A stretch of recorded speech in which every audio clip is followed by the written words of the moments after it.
Hello everyone, I'm MJ Burgess and you are watching the Ballet Libretto.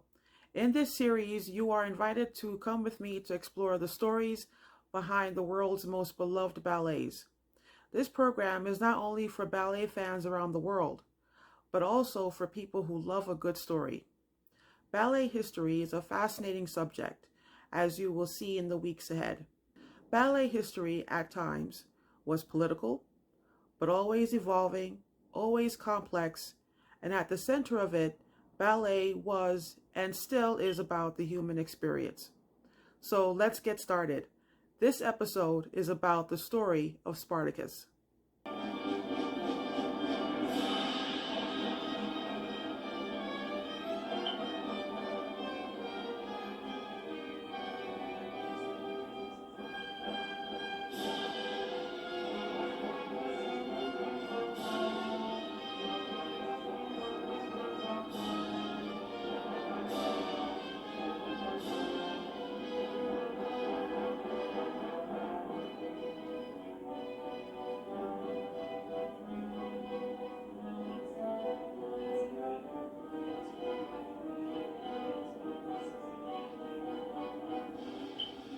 Here in the US, ballet is viewed as an after-school activity for girls and a woman's occupation.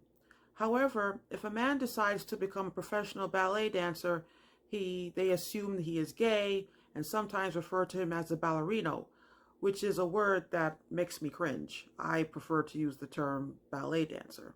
But in Russia and the former Soviet Union, ballet is a part of the pop culture there. It's a part of the country's identity. So to Russians, ballet is for everyone. Ballet classes are for girls and boys. The girls' ballet curriculum is separate and different from the boys' ballet curriculum. When you watch Act 1, Scene 1 of the Spartacus Ballet, which is a Russian ballet, right away you notice the masculinity of the spectacle. The corps de ballet consists entirely of men in Roman military uniform. The choreography resembles a march, and even the sets are minimum and dark in color. So it's safe to say that Spartacus is the most masculine ballet out of all the famous ballets.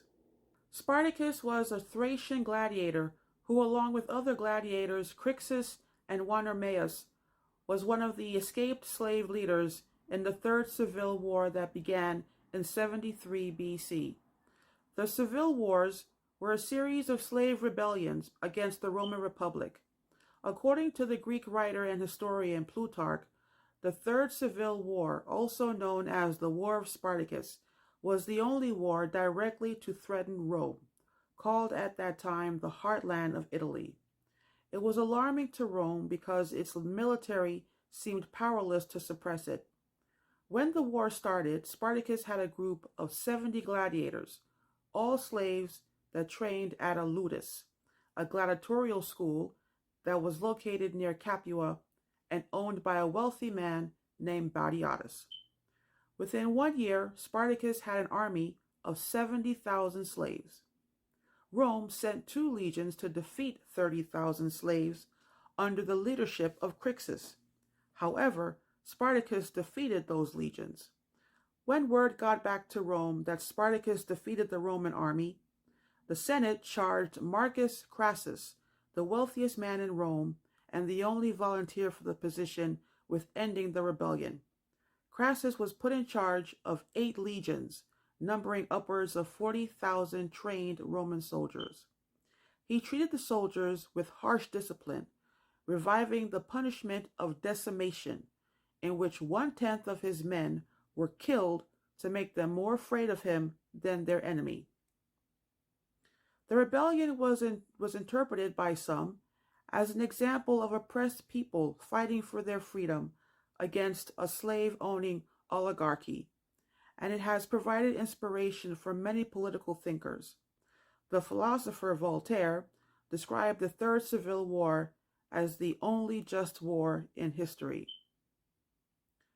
The ballet libretto was written by Nikolai Volkov. Volkov was a ballet librettist as well as a playwright who was born in Penza, Russia in 1894. He was also one of the founders of Pensa's People's Theater. Prior to that, he moved to Moscow and studied law at Moscow University. During that time, he worked as a reporter for the Russian Word newspaper. However, after he finished school, he rushed into a life in the theater, married a stage actress, and spent the remainder of his life writing librettos and plays until he died in 1965. Volkov started working on the story in 1933, and he used Plutarch's version of events and works of art as the basis for the ballet. Then he gave the story to the composer Aram Khachaturian, who started working on the score in the summer of 1950. However, in December of 1941, the composer notified a Russian newspaper that he had planned to compose a ballet based on the story of Spartacus. Why Spartacus? Well, the decision in part was politically motivated because during that time World War II was going on and the Soviet Union thought Nazi Germany was a threat to their survival. And because Russia was one of the places where the war took place, Russia refers to the World War as the Great Patriotic War. Khachaturian explained to the newspaper, it should be monumental heroic performance that will show the Soviet audience the best person in all ancient history, which, in the words of Karl Marx, is Spartacus.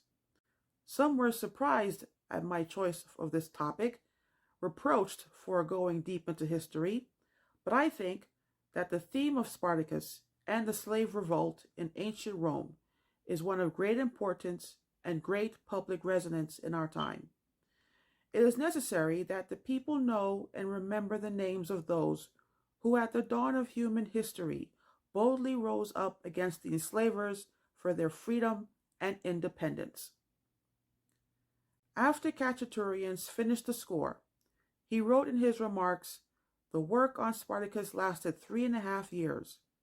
I worked mainly in summer.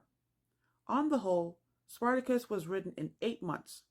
I finished it on February 22nd, 1954.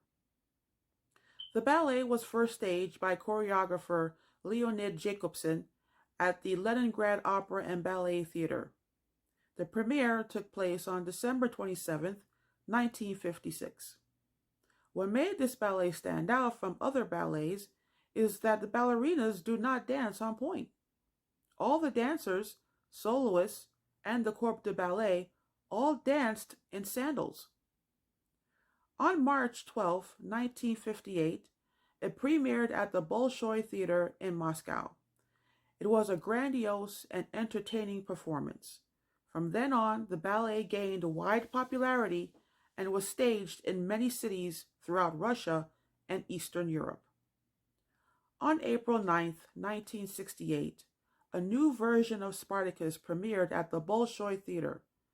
This time it was choreographed by Yuri Grigorovich, and from then on his version became the most popular version.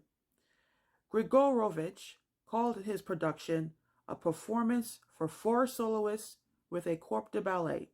If you want to watch the Spartacus Ballet here on YouTube, the most widely watched version is the 2014 Grigorovich version, in which Spartacus is played by Sergei Polunin, regarded as one of the greatest ballet dancers in the world today, and Crassus is played by Igor Zelinsky.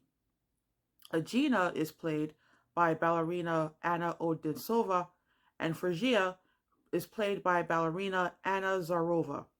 Well, I hope you enjoyed the first episode of the Ballet Libretto, and I hope you join us next week, Sunday, in which I will begin the list of the top 10 most popular ballets in the world. I am doing this series in celebration of a new ballet that will premiere in New York City in April 2022 titled The Prince of Barakova. The Prince of Barakova is a classical romantic style ballet that will be danced to rock music instead of classical music. It tells the story of a prince who takes a trip around the world during Lent and Easter holiday, looking for his soulmate. If you would like to make a donation towards the production of the ballet, the Kickstarter campaign will begin on October 3rd, 2021, where you can donate as little as $5. If you would like to purchase the Ballet Libretto, my book, The Journal of a Ballet Librettist, will be available on Amazon.com on Monday, November 15th, 2021. Between now and then, I am running a contest to see who is the first person that can guess what is the most popular ballet of all time. Which ballet is number one on the list? You will find the answer during the last episode of the series, which will be posted on Sunday, November 21st, 2021. The first person to get this question right will receive 2 free tickets to see the Prince of Barakova Ballet, which premieres Saturday, April 9th, 2022 at 8 p.m. in New York City. To enter into the contest, email your answer at nightglowonline@gmail.com with the subject titled Ballet Contest. Thanks for watching, and see you next time right here on the Nightglow Entertainment channel here on YouTube.